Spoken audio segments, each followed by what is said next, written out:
पुराण भागवत गीता, विष्णु पुराण भागवत गीता, वाल्मीकि जी की रामायण, भज मन नारायण। श्रीमन नारायण नारायण नारायण, लक्ष्मी नारायण नारायण नारायण, भज मन नारायण नारायण नारायण, लक्ष्मी नारायण नारायण नारायण। जपलो नारायण नारायण नारायण, श्रीमन नारायण नारायण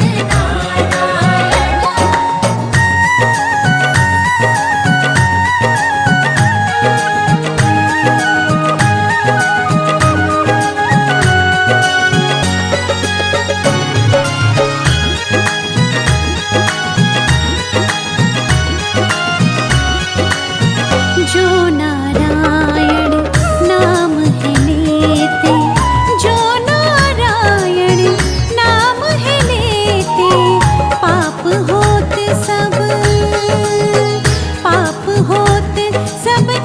नारायण, भज मन नारायण।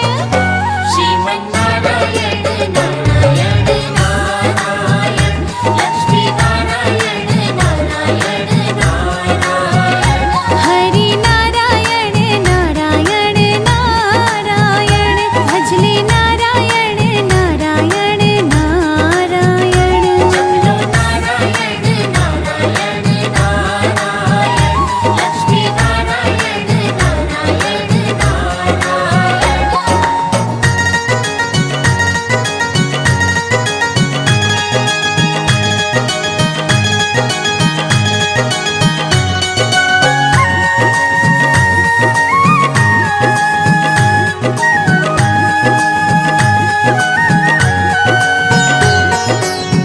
जो कोई भक्ति करे माधव की, जो कोई भक्ति करे माधव की, मात पिता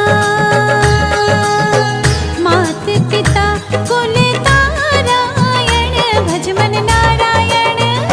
श्रीमन नारायण नारायण नारायण, लक्ष्मी नारायण नारायण नारायण, भज मन नारायण नारायण नारायण, लक्ष्मी नारायण नारायण नारायण। जपलो नारायण नारायण नारायण, लक्ष्मी नारायण नारायण नारायण। हरि की लीला सबसे न्यारी, हरि की महिमा सबसे प्यारी,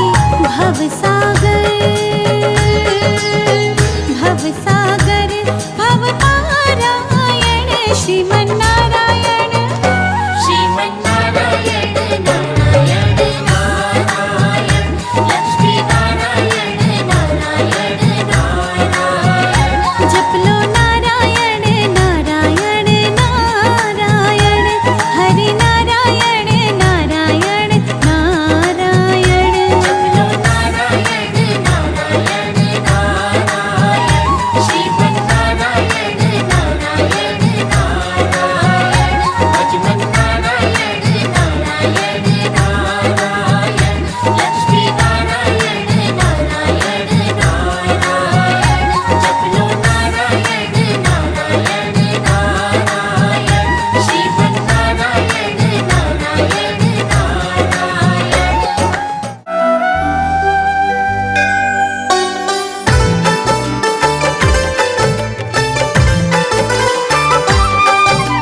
चलो चले विष्णु के धाम, पालनहार बना दे काम। चलो चले विष्णु के धाम, पालनहार बना देगा। प्रभु का नाम लेने से ही, प्रभु का नाम लेने बिगड़े काम। चलो चले विष्णु के धाम, पालनहार बना देगा। चलो चले विष्णु के धाम, पालनहार बना दे काम।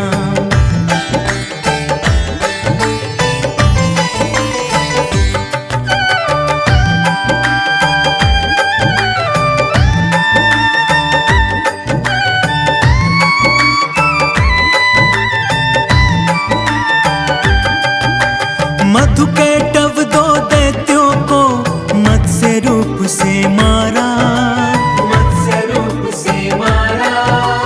वेदों का उद्धार किया, मगन हुआ जग सारा।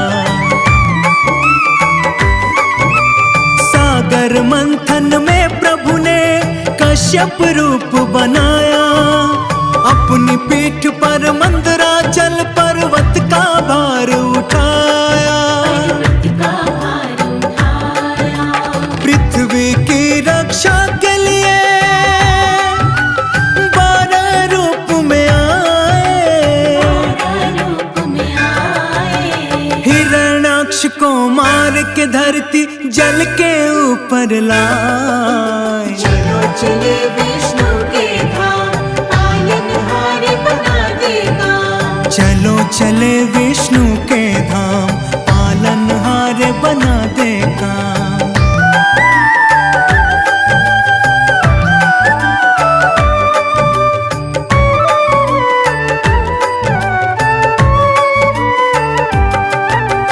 भक्त प्रहलाद की रक्षा को प्रभु ने नरसिंह अवतार लिया। ने नरसिंह अवतार लिया।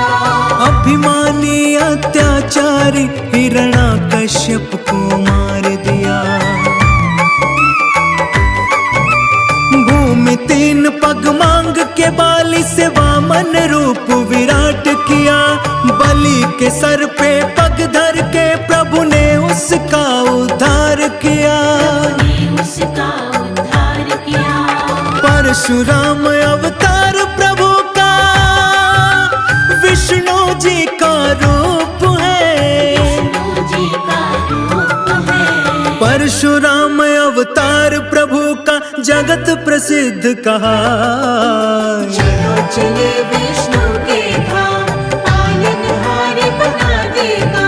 चलो चले विष्णु के धाम, पालनहार बना दे काम।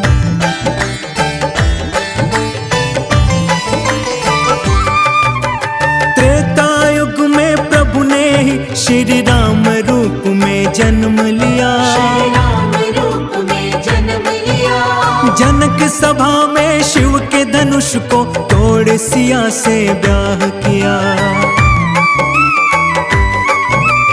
जब द्वापर युग आएगा अवतार कृष्ण का लेंगे प्रभु। संहार कंस का करके जग का संताप हरेंगे प्रभु। जग का संताप हरेंगे प्रभु। होगा कल की अवतार प्रभु का, जब घोर कलयुग आए। और कलयुग आए। धरती पे अधर्म की छाया कहीं न रहने पाए। चलो चले विष्णु के धाम, पालनहार बना देगा। चलो चले विष्णु के धाम, पालनहार बना दे काम।